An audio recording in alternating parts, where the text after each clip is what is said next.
Pangatlo, live for the better promise. Doon sa point 1, nakita natin na ang faith ay naniniwala sa hindi pa nakikita. Sa point 2, nakita natin na ang faith ay sumusunod kahit hindi malinaw yung dadaanan. Ngayon, makikita natin na ang faith ay hindi lang nagtitiwala para makalampas sa problema, kundi ito yung faith na natututong mabuhay para sa mas mabuting pangako ng Diyos. Tuloy natin ang talata, Hebrews 11:13. Silang lahat ay namatay na may pananampalataya. Hindi nila nakamtan ang mga ipinangako ng Diyos, ngunit natanaw nila yon mula sa malayo at itinuring na natanggap na nila.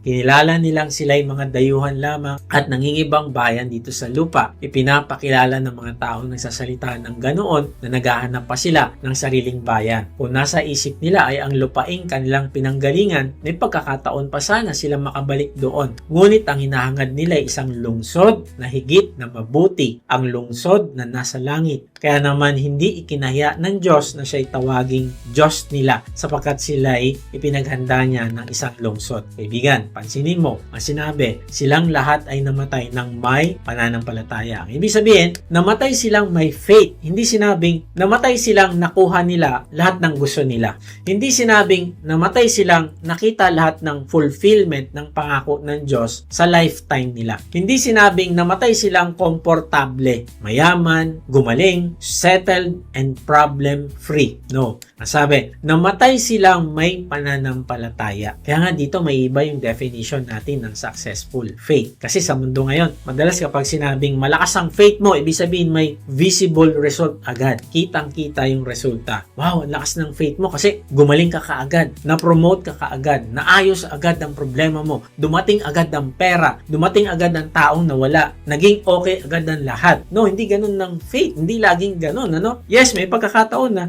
bibigyan tayo ng Diyos ng victories. Pero hindi sa lahat ng pagkakataon. Kaya sa Hebrews 11, may mga taong faithful pa din kahit hindi nila nakamtan ang buong ipinangako habang sila ay nabubuhay pa sa lupa. Kaya ang faith ay hindi lang nasusukat sa kung gaano kabilis dumating yung sagot ng Diyos sa iyo. Minsan ang faith ay nakikita sa patuloy mo na pagtitiwala habang hindi pa dumarating ang sagot. Minsan ang faith ay hindi, Lord, I trust you because I receive it. No, minsan ang faith ay, Lord, I trust you even while I am still waiting. Then sabi ng verse, hindi nila nakamtan ang mga ipinangako ng Diyos, ngunit natanaw nila yon mula sa malayo at itinuring na natanggap na nila. Ang ganda nito, hindi pa nila hawak pero natanaw na nila by faith. Hindi pa nila nararanasan in fullness pero tinanggap nila bilang totoo na sa buhay nila. Hindi pa nila nakikita ng malapitan pero pinanghawakan nila dahil ang Diyos ang nangako. Kaya ang live for the better promise ay pamumuhay na may eternal perspective. Ibig sabihin, nagtitiwala tayo na ang inihanda ng Diyos ay mas mabuti kaysa sa temporary comfort na inaalok ng mundo. Hindi ibig sabihin na hindi na natin pinapahalagahan ang trabaho, pamilya, bahay, health, ministry at responsibilities dito sa lupa. No, ang ibig lang sabihin, hindi natin ginagawa ang mga ito bilang final hope natin. Kasi kapag ginawa mong final hope ang temporary, mawawasak ka kapag nawala ito. Kapag ang final hope mo ay pera, mawawasak ka kapag bumagsak ang finances mo. Kapag ang final hope mo ay approval ng tao, mawawasak ka kapag na-reject ka. Kapag ang final hope mo ay comfort, mawawasak ka kapag dumating ang suffering. Kapag ang final hope mo ay control, mawawasak ka kapag hindi mo nahawak yung mga resulta, yung outcome. Pero kung ang Panginoong Hesus ang hope mo, may pain pa rin, pero hindi ka hopeless. May waiting time pa rin, pero hindi ka abandon. May suffering pa rin, pero hindi final. Bakit? Kasi sa susunod na buhay ay wala ng suffering at pain. May death pa rin, pero sa mga taong nasa Panginoong Hesus na mga nanampalataya, hindi na kamatayan ng ending. Kundi ang ending ay sa piling ng Diyos na buhay, magpasawalang hanggan. Kaya nga, let God build your faith. Binibuild ng Diyos ang ating faith sa pamamagitan ng pagbabago ng ating desire. Ang puso kasi natin palaging naghahangad ng mga bagay na narito sa mundo. Kaya ang Diyos, binibigyan niya tayo ng bagong direksyon. Ang direksyon na yon ay nakatuon sa langit, nakatuon sa relasyon natin sa Kanya. Kuya Mike, iba sabihin ba nito, hindi na ako dapat mangarap dito sa lupa, hindi na ako dapat magplano, hindi na ako dapat magtrabaho ng mabuti, hindi na ako dapat mag-enjoy sa blessings? Hindi sinasabi ng Hebrews na masama ang earthly blessing. Ang sinasabi ng Hebrews, huwag mong gawing Diyos ang earthly blessings. Huwag mong gawing final home ang mundong ito. Huwag mong ipagpalit si Kristo sa bagay na mawawala rin naman. Then, sabi ng verse 13, kinilala nilang sila yung mga dayuhan lamang at nangingibang bayan dito sa lupa. Wow, ito yung dahilan. Kaya hindi natin dapat gawing final home ang mundong ito kasi dayuhan lang tayo dito. Then, verse 15, kung nasa isip nila ay ang lupaing kanilang pinanggalingan, may pagkakataon pa sana silang makabalik doon. Mga kapatid, may opportunity silang bumalik. Hindi sila pinilit na magpatuloy. Pwede silang bumalik sa dati. Pwede nilang sabihin, ang hirap pala ng faith, balik na lang ako. Pwede nilang sabihin, mas familiar doon, mas komportable ako doon, mas predictable doon. Ganito rin sa atin. Ang old life, laging tatawag yan, pabalik. Ang old sin, tatawag yan. Ang old comfort mo, tatawag yan sa'yo, pabalik. Ang old lust, tatawag yan. Ang old pride, tatawag yan. Yung dating buhay na walang surrender kay Lord, tatawagin ka yan ulit, pabalik. At minsan, hindi dahil walang warning, kaya bumabalik ang tao. Minsan, dahil hindi pa nagbago yung desire. Kaya ang prayer natin, hindi lang, Lord, pigilan mo akong bumalik, kundi dapat, Lord, ipakita mo sa akin na mas mabuti ka kaysa sa binabalikan ko. Ibigan, sikapin mo na lumago yung pagmamahal mo sa Diyos na mas mahal mo siya kaysa sa kahit anong bagay. Then, verse 16, ngunit ang hinahangad nila isang lungsod na higit na mabuti, ang lungsod na nasa langit. Ang keyword dito ay hinahangad, desire, longing. Ang ibig sabihin, alam nila mabuti ang promised land at kasaganaan nito. Kaya lang, ang puso nila ay hindi kayang isatisfy ng material na bagay ng mundo. Kasi ang hinahangad nila ay ang better promise sa susunod na buhay. Alam mo, ang prayer ko sa sarili ko at sa ating lahat na ang puso natin ay maghahangad ng Diyos kaysa sa ibang bagay. Yung satisfaction natin at desire natin ay makasama siya sa langit. Kaya nga, nalugod ang Diyos sa kanilang pananampalataya. Bakit? Sabi, kaya naman hindi kinahiya ng Diyos na siya'y tawaging Diyos nila sapagkat sila'y ipinaghanda niya ng isang lungsod.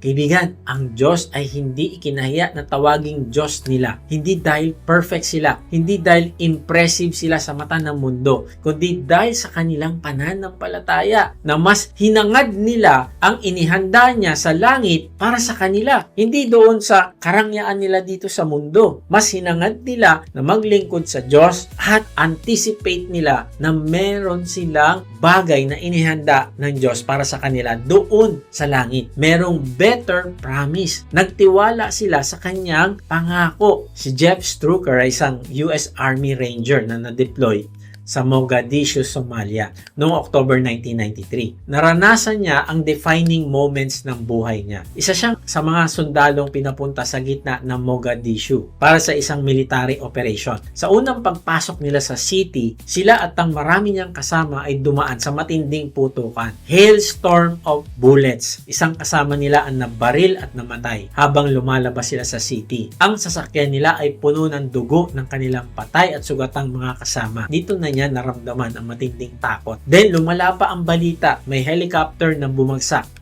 Tapos, inutusan silang bumalik sa gitna ng labanan. Pero, paano sila babalik? Yung sasakyan nila ay puno ng dugo. Sabi sa story, ginugol ni Strucker ang 30 to 45 minutes sa paglilinis ng sasakyan nila. Habang naglilinis siya ng dugo, nagsimula siya makipag-usap sa Diyos. Sabi niya, I began to talk to the Lord. I thought I was going to die. At habang lumalaki yung takot niya, una niyang prayer ay protection. Natural lang yon. Lord, protect me. Sino ba naman ang hindi magpipray nun? Pero habang nagpipray siya, nagbago yung prayer niya. Sabi niya, hindi niya makakalimutan. May scene na pumasok sa isip niya, ang Panginoong Hesus sa Garden of Gethsemane. Nakita niya si Lord na alam na ni Lord na siya ay mamamatay na. Pero sinabi niya, not my will, but yours be done. At doon, alam mo, nagbago ang prayer ni Jeff Strucker. Sabi niya, if I die tonight, that's fine. as long as your will is done. Kaibigan, ito ang live for the better promise. Hindi ito death wish. Hindi ito pagiging reckless, kundi ito ay surrender.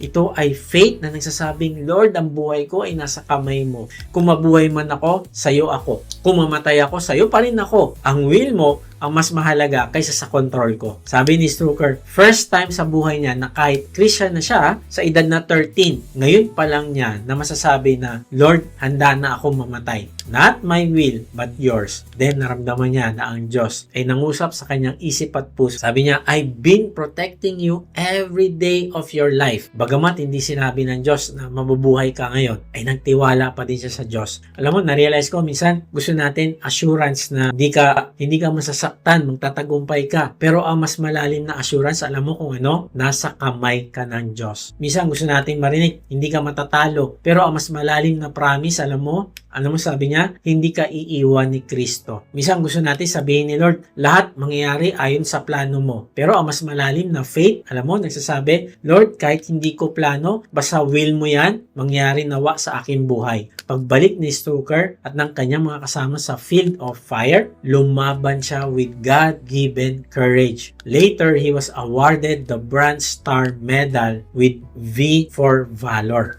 Sabi niya, I fought differently that night than everybody else because of my faith. At sabi niya, binigyan siya ng Diyos na supernatural peace sa gitna ng putukan, labanan at ambush na halos magpatalsik sa kanilang sasakyan palabas ng daan. Kapatid, hindi nawala ang bullets, hindi nawala ang danger, hindi naging safe yung environment, pero merong peace. Bakit? Kasi ang faith niya hindi nakatayo sa kawalan ng panganib, kundi nakatayo ito sa sovereignty ng Diyos. Alam niya na ang Diyos ang may control. Sinabi niya na nagsimula niyang maintindihan ang omnipotent power ng Diyos, na ang Diyos ay may control kahit sa gitna ng chaos. Now, mag-ingat tayo. Hindi ibig sabihin nito na every tragedy ay madaling ipaliwanag. Hindi ibig sabihin na hindi tayo iiyak kapag may namatay. Hindi ibig sabihin na pain is small. Hindi. Pero ang faith ay nagsasabi, even when I do not understand everything, God is still God. Even when I cannot control the outcome, my life is still in His hands. At dito natin makikita yung connection sa Hebrews 11. Ang mga saints sa Hebrews did not receive everything in their lifetime. Pero hindi sila natalo. Bakit? Kasi may better promise silang pinangahawakan. Si Abraham nakatira sa tolda, pero ang tinitignan niya ay ang lungsod na itatayo ng Diyos. Si Strucker nasa gitna ng battlefield, pero ang puso niya nakasandal sa Diyos na may hawak ng buhay at kamatayan. Magkaiba ang sitwasyon nila, pero pareho ang direksyon ng faith nila. Hindi sa temporary na bagay, kundi sa eternal na Diyos. Mga kapatid, may moments sa buhay natin na defining moments of faith. Hindi man battlefield, pero may battlefield sa loob ng puso. May battlefield sa hospital room. May battlefield sa marriage. May battlefield sa finances, may battlefield sa business, may battlefield sa ministry, may battlefield kapag tinutokso kang bumalik sa dati, may battlefield kapag may fear ka, may battlefield kapag may kasalanan kang tinatago, may battlefield kapag kailangan mong piliin kung susunod ka kay Lord o susunod ka sa comfort mo. At sa defining moment na iyon, ang tanong, ano ang mas mahalaga sa iyo? Control o ang Panginoong Yesus? Comfort o Christ? Old life o better promise? Sariling will o will ni God? Maring hindi ka pa nakakasigurado na meron kang better promise. Hindi ka nakakasigurado kung saan ka pupunta matapos ka mawala dito sa mundo na ito. Kaibigan, ang Panginoong Yesus ang tanging daan sa langit kung gusto mong magkaroon ng buhay na walang hanggan. Manampalataya ka sa Kanya na Siya ang nagbayad ng lahat mong kasalanan sa krus at bibigyan Kanya ng buhay na walang hanggan na hindi nakasalalay sa iyong performance. Kaya kung gusto mong bumalik sa piling ng Diyos, ay ipahayag mo ang iyong pananampalataya sa Kanya sa pamamagitan ng panalangin. Sabihin mo sa Kanya, Panginoong Yesus, inaamin ko po na ako ay makasalanan. Patawarin mo po ako.